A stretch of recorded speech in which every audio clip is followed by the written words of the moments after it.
Hi, welcome to Revenue Marketing Television. I am your host, Jeff Pedowitz, President and CEO of the Pedowitz Group. Today, we have Aden Andrus, who is Director of Marketing for Disruptive Advertising. Aden, welcome to the show. Thanks, Jeff. Glad to be here. Glad to have you. So, one of the reasons why I wanted to talk to you is I love the term disruptive advertising. So tell us a little bit about what that is and what you guys do. Well, as you're probably aware, a lot of the time marketing gets a little bit dry. It gets a little bit predictable. We've all seen the exact same telephone commercials on TV and everything. There's a lot about marketing that gets kind of a little stale. And with disruptive advertising, we really want to be a little bit different. We're kind of believers that the best businesses kind of disrupt their industry. They create new value. They create new opportunities.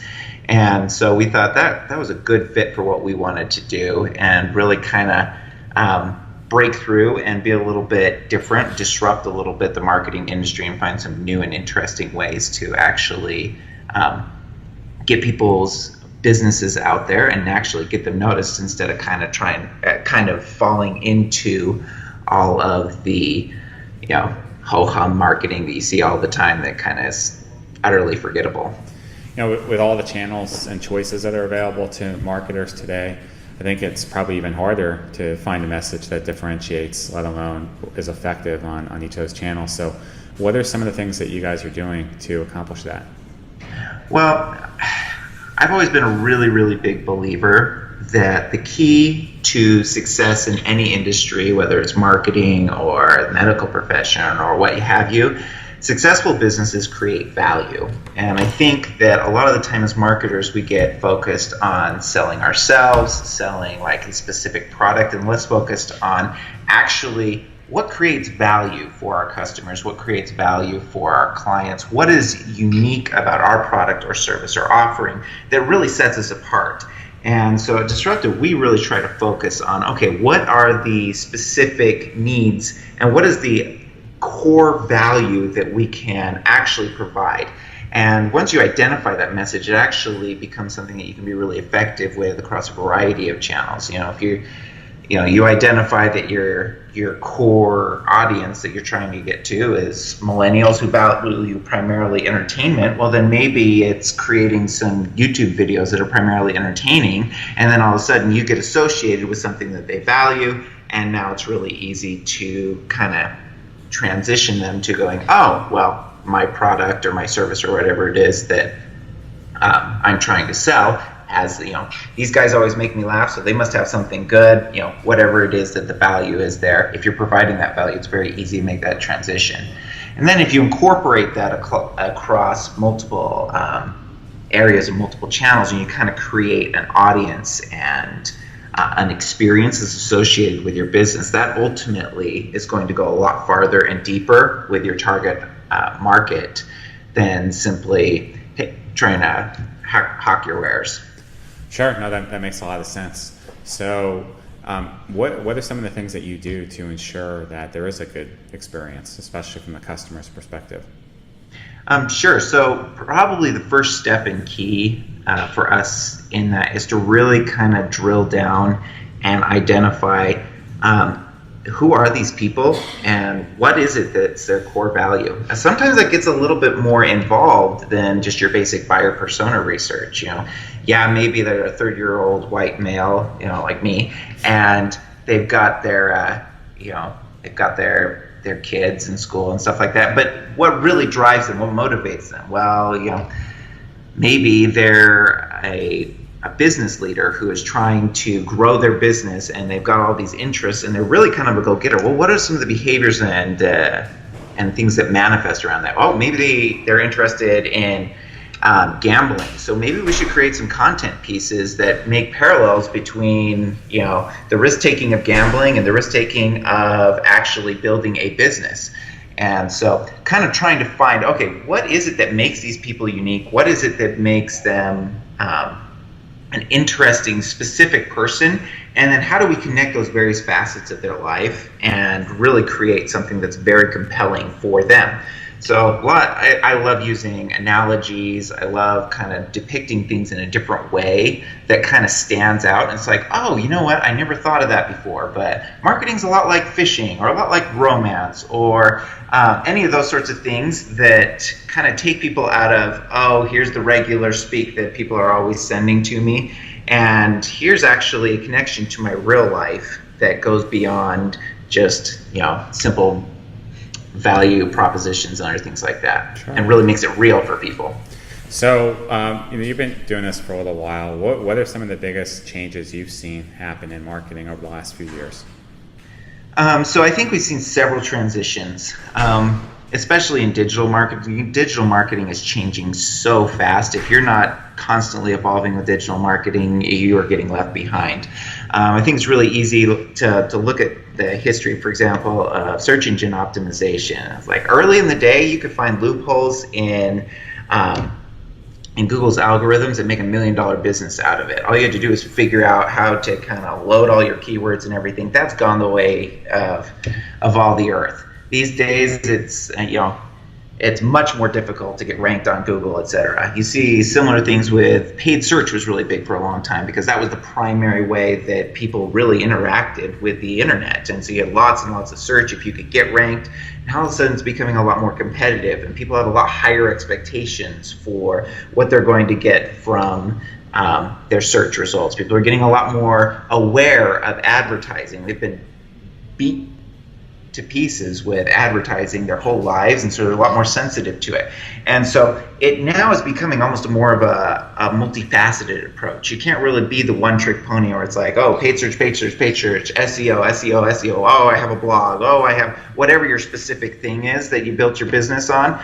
That's kind of changing. Now it's like, okay, we have to integrate email and maybe paid search and remarketing and all of these different tiers, so that you create an overall experience, kind of like we were talking about a little bit ago, that kind of helps move them from it's basic marketing in a nutshell, but now it's become a much more integrated experience across the internet as a whole. So it's like you always had your awareness and your different cycles in your funnel that you were going through, but now you see people entering and leaving at different phases, and you constantly have to be adjusting your strategy to kind of loop people back in and really create a much, much more integrated funnel than you really ever have before. Okay, sure, that makes a lot of sense. Now, how are skills changing as well? And as you assemble your team, what are you looking for today in a hire that maybe you wouldn't have needed a few years ago? So honestly, I look for creativity above all else, and an ability to communicate with people, because I feel like these days it's a lot more important to be adaptable with this ever-changing, in 3 years maybe we don't even, it's all voice search and we don't even write long-form content. So if you're a great long-form content writer, that's nice now, but like, what do you expect to see in 2 or 3 years? That could be completely different. And so that adaptability and that ability to modify messaging and thinking to whatever is the current medium of expression and what people are connecting with. Right now, I think we're seeing a big transition. I think we started with a lot of those ones like SEO and paid search. We've now transitioned to a lot of social media, and I see the movement heading very strongly towards video. Well, what comes after that? I don't know what's going to be the next big thing in 2 or 3 years, but I expect that there will be even a transition through and away from that. And in 10, 15 years, it could all be VR. I don't know. Sure. But for that reason, that's why I look for kind of that creativity and that ability to communicate, because that's adaptable to a variety of mediums.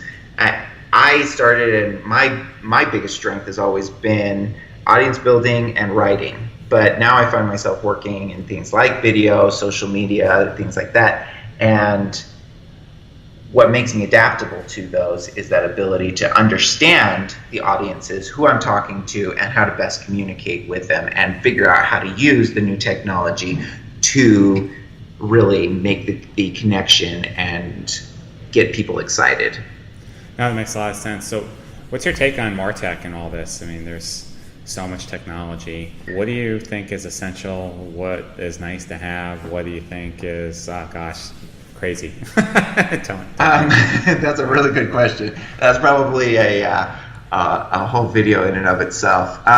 So I think when really you get down to it, I love data and I love numbers, and I think that as marketers, we have to start falling in love with numbers. So things like CRMs, absolutely vital. Any sort of tool, and there's a whole bunch of them out there, so it's kind of take your pick. But if you've got a tool like Zoho or Salesforce or Agile or any of the other CRMs that are out there, and you can really tie what you're doing all the way through to what the end results for your business are, that's where you're going to be the most effective. So that's where I get most excited about MarTech, is the things like marketing automations, all the things that allow you to visualize and direct your entire marketing funnel, especially in the digital aspect, because there's all these moving pieces, and if you aren't using technology and analytics to stay on top of it, it's just going to run away on you. And we've done actually a lot of our biggest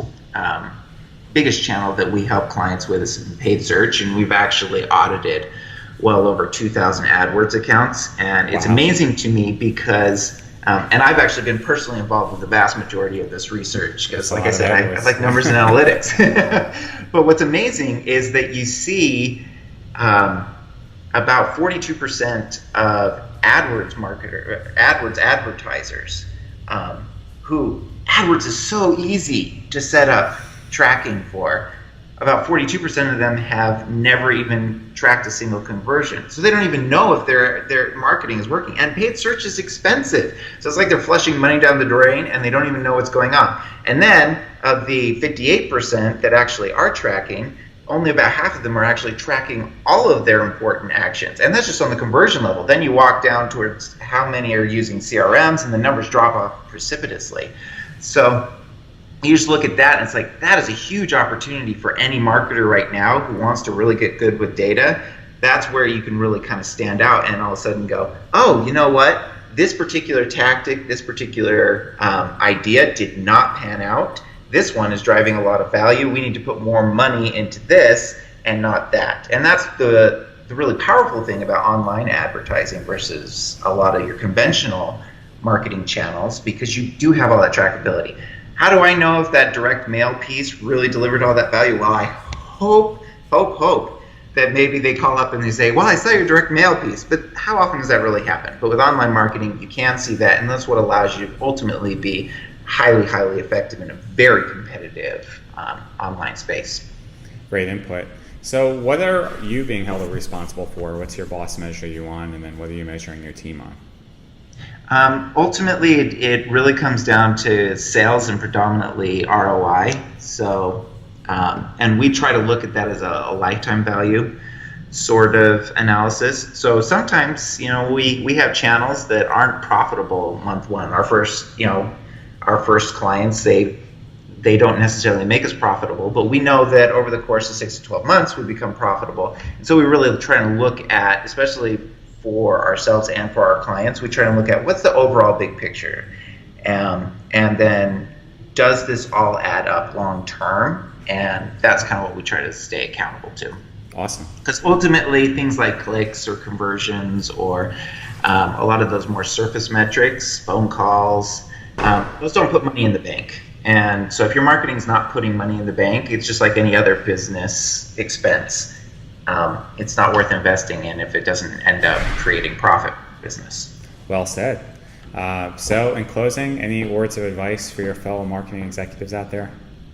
I would just say stay very focused on creating value. There's a lot of competition in virtually every industry and niche, and if you can't demonstrate how you create value, then you just fall into the rank and file. But when you do create value and you demonstrate that value to your target audience, then you all of a sudden start to stand out, and it's a lot easier to go, oh, I remember those guys. Those guys, they created something that made an impact on me, and that's why I'm going to be more positively inclined towards them over anybody else.